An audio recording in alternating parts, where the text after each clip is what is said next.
Have you ever had a dream so big that people laughed when you spoke about it? A dream that kept you awake at night, even when the world told you it was impossible. This is the story of a young girl named Maya, who learned that chasing your dreams isn't easy, but it's always worth it. Maya grew up in a small coastal village where life was simple: fishermen, markets, and quiet sunsets. But even as a child, she was different. While other kids dreamed of growing up and getting a stable job, Maya dreamed of flying airplanes.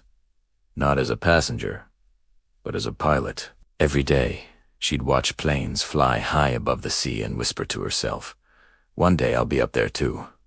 But in her world, dreams like that didn't make sense. Her father sold fish at the market, her mother taught local children, and no one in the village had ever seen a pilot who looked like Maya. When she told people about her dream, they laughed kindly.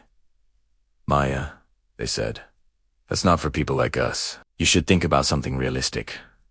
Those words hurt, but inside her heart, a small voice kept saying, "Don't stop.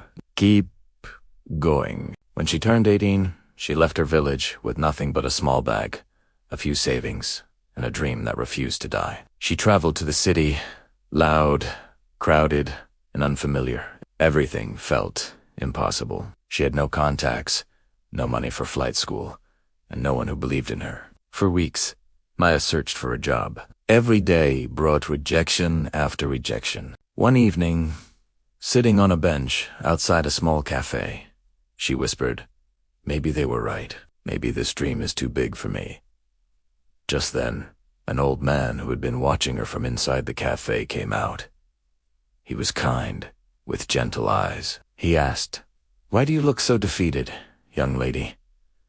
Maya smiled weakly. "I came here to become a pilot, but I think I was foolish to believe I could." The man nodded thoughtfully. Then he said something that would change her life.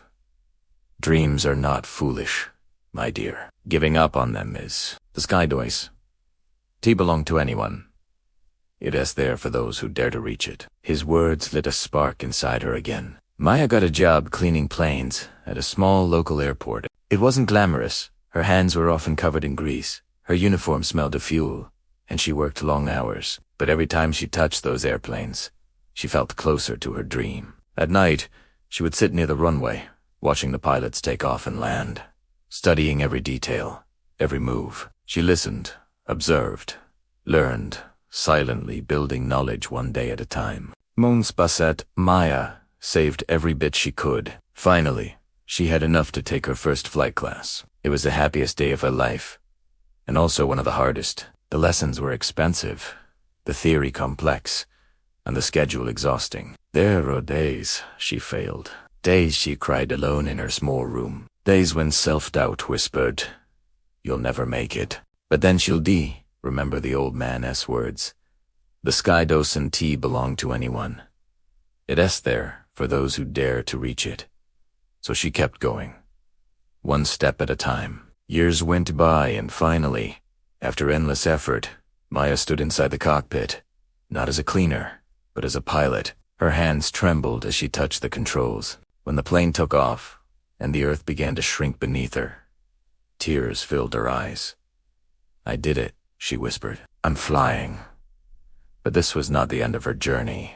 It was only the beginning. When Maya returned to her village after many years, the people who once laughed at her dreams stood in silence as a plane flew low overhead. As the door opened and Maya stepped out in her pilot uniform, children ran toward her shouting, "Look! It's Maya! She really did it." Her parents cried, tears of pride. Her father hugged her tightly and said, "We thought your dream was impossible, but you proved us wrong." Maya smiled and replied, "No, Papa. I just proved that nothing is impossible when you refuse to give up." From that day, she began visiting schools and talking to young children, especially those who had been told that their dreams were too big. She told them, "Don't ever let anyone tell you what you can't do. If you have a dream, chase it, even if the world calls you crazy. Because the truth is, dreams don't work unless you do."